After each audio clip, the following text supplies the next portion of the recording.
अस्सलामु अलैकुम वरहमतुल्लाहि वबरकात। अक्सर अहबाब की तरफ से एक सवाल आ रहा है कि ये बाहर के खाबे जो हम सहरी इफ्तारी के अंदर रात में चल रहे होते हैं, पैकेजेस दे दिए। अब तो होटल में एक वक्त था कि रमज़ान शरीफ के अंदर होटल बंद हुआ करते थे और रेस्टोरेंट की तंजीम व आरइश का काम हो रहा होता था और रेस्टोरेंट सन्नाटे में होते थे।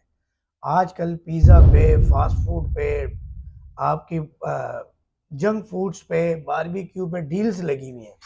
तो ये खाना कैसा है जनाब? अगर सारे दिन नमाज में, तरावी में, तिलावत के दौरान, तहज्जुद में डकारे लेना चाहते हैं और अपने वज़न कम करने के बजाय बढ़ाना चाहते हैं, और जो पूरे साल कैंसर के सेल्स आपकी बॉडी में पल रहे होते हैं, जब आप फास्टिंग रोज़ा रखते हैं तो वो सेल्स खा जाता है जब भूख लगती है बॉडी को, आपकी ज़रूरत जब बॉडी को होती है, और इस तरह आप कैंसर से बच जाते हैं, तो उस सब से आप छुटकारा हासिल करने का नादिर मौका ज़ाया कर देते हैं। तो pizza, fast food, barbecue, junk food, no, no.